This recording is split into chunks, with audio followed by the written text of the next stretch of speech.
going over the border? Are you near the border? What do you mean over the border? Are you going, are you still conversing with the people of the gangs? I try to, because I'm trying to, I seen the light, and I'm trying to bring them to this positive, there's good out there, and I'm trying to show them by me, with me, that it could be done. It could be. Are they listening to you, Juan? Well, the gangs, gangs call me all the time and seek guidance to when they can bring their product over the border, So there's no safe passage here. You still have to get away from them before you can find whatever you're looking for. Well, my little quick question was just, what is your take on God? Like, where is God in your point of view? Like, do you have any personal conflict against God, you being, believing in Satan and all that? I think my definition of God is Satan. It's an energy power that permeates the universe. I don't get into the duality arguments. There are, the good and evil. I think it's all one same. But you do believe in a higher power? I do think there is a source there, yes. Okay, well, thank you, George. Okay, Juan. Thank you. Be safe. All right, you too. This higher power, of course, you call Satan. Other people call God, but there's no way it could be one and the same. The God we think of is not evil. He is one and the same, in my opinion. I think it's all one energy, and it is evil. And the Creator? It is the Creator? Yeah, that's a creationist power. Do you believe in angels, Winter? Angels are all entities, so yes, I think there are angels, and they embrace more of a white light force.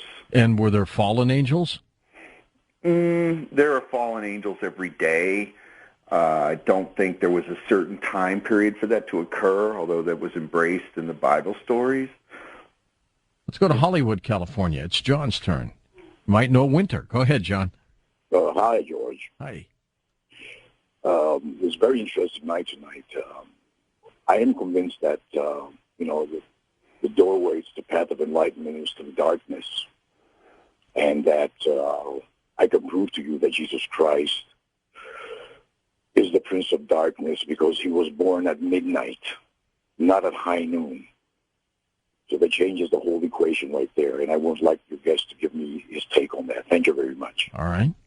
Well, Jesus Christ was, in a lot of hypothesis, a man who lived, and he did, during his life of 33 years, utilize magical powers to raise people from the dead and subdue certain people. But he did, in the sense that is being read, he preached, turn the other cheek. In a sense, that is actually going against man's carnal nature. So he could have been a great devil. Winter, I'm going to play a little tape for you. I want you to react to it when we get out of it. It lasts 2 minutes. It's a guy who came into our studio a couple of years ago claiming to be a devil channeler. And so I want you to hear it. I want you to listen to his words. Now, the distortion at the end, our engineers played with that as much as they could, so it's a little wobbly. But here we go.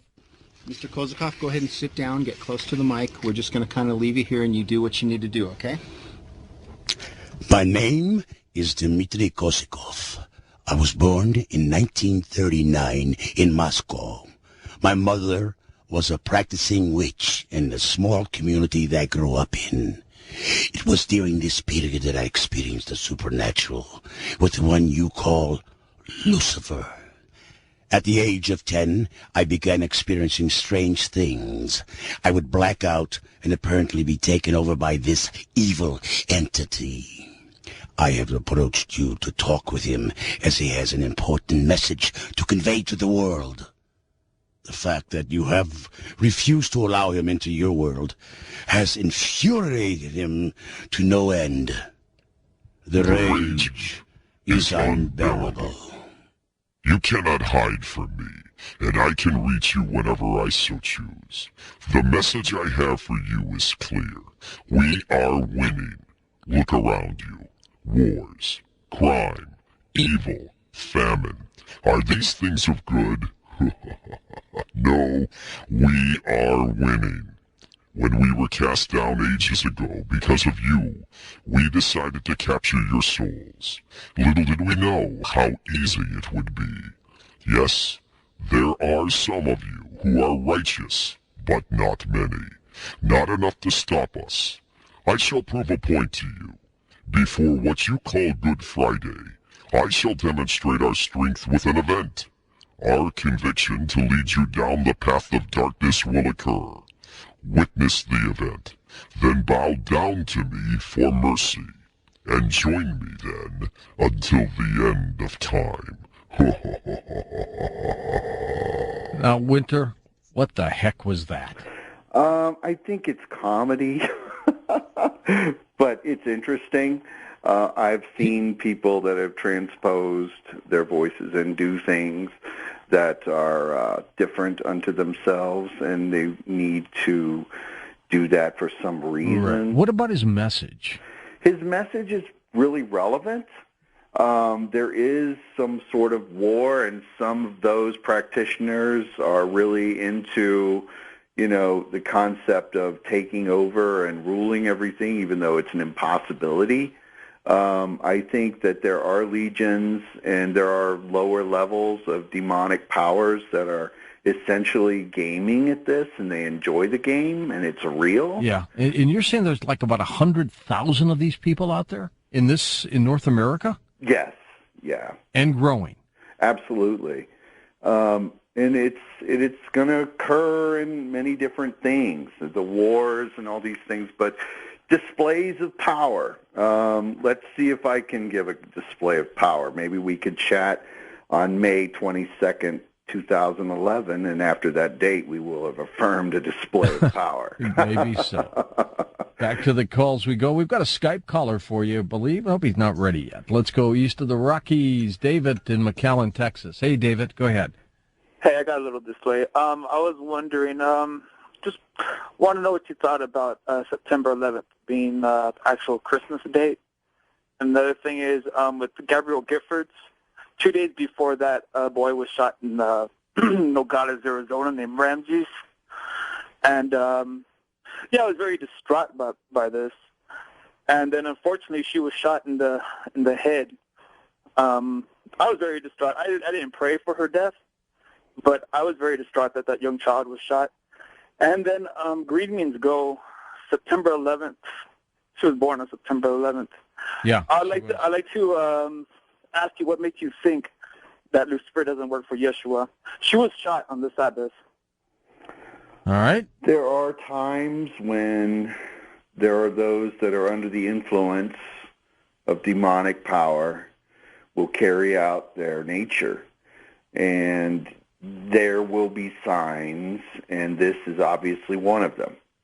During all of the correlations within our past decade, it touches on a lot of different things, from the birth of that person being on that date and then the death of that person on that date.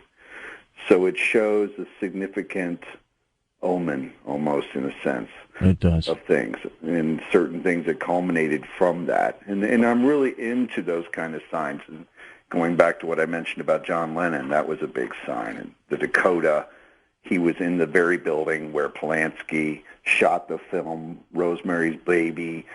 He lived there. And then that's weird. And then he was shot, and then Sharon Tate was murdered by a man who was obsessed with John Lennon's song, Helter Skelter, with his cult. So these singularities occur, and these omens and these different patterns of evil will continue to occur. Let's go to Pedro Skype line in the state of Washington. Pedro, go ahead. Hi, George. I like your show. I listen to it pretty much about every night. Thank you. I have a question for your guest today. Well, the thing is I had a dream when I was a kid, about 10 years old, and I was out, and a demon came down and came up to me and used his nail to puncture my skin. And at first I was scared, but then I felt like this demon knew me or something. And where he punctured my skin, like a black ooze came out of my skin and stuff. And that's always really bothered me and stuff, because not only did I have an experience with the devil, but my grandfather before me also said that he also had an experience, not the same kind, but that he had a demon come and visit him. How many people have you discussed this with?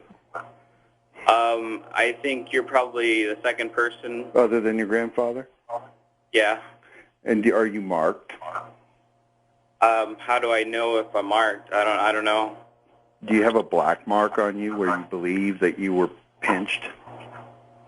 I have a dark mark on my back that my wife says she's worried that it's like cancerous or something. Then that's it.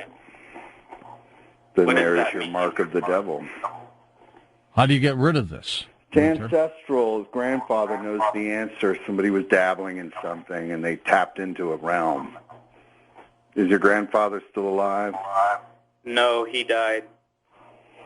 Yeah. The cancer, I think it can be benign. Just go to the cemetery where your grandfather is buried and bring him flowers and have a chat.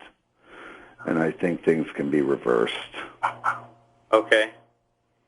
All right. Okay, Pedro, good luck to you. By the way, Winter, anybody ever tell you sound like Jack Nicholson? No, You but I did. met Jack Nicholson. Did you? Yeah, he's an interesting guy. He is. How many people have sold their soul to the devil to succeed? Thousands. I would think so. Yeah. Why don't they sell their souls to the other higher power? There is no success there because we're inherently evil. You have to finally accept who you are. I guess greed is evil, isn't it? Yeah. You want to succeed, you want riches, fame. Yeah, because that's the naturality of the world. It's the nature of the world. I wonder how many people in Hollywood have sold their souls. Most of them. It's either in a car or the casting couch or in a mansion. Yeah. It's never either one or the other. Alex is in Toronto, Canada. Get you in real quickly. Go ahead, Alex. Hi, okay, real quick. I do believe in psychic ability. My only thing is I'm skeptical about the numerology aspect of, for example, your guest mentioned 1999, 2011 being doom and gloom. I think, first of all, like those years are man-made numbers, man-made years. There was no year one, etc. So this whole thing with 666, I heard it's something to do with the coordinates of the sun. Anyway, I'll take my answer off the air. I'm just skeptical. Well, I believe in the power of intention, but the numbers themselves, I'm skeptical that they have any actual power. All right. Well, we will answer that when we come right back at the top of the hour right here. Final hour to go with Winter Lake. We're going to take your phone calls and your stories on events that might have happened to you. We'll be back in a moment on Coast to Coast AM.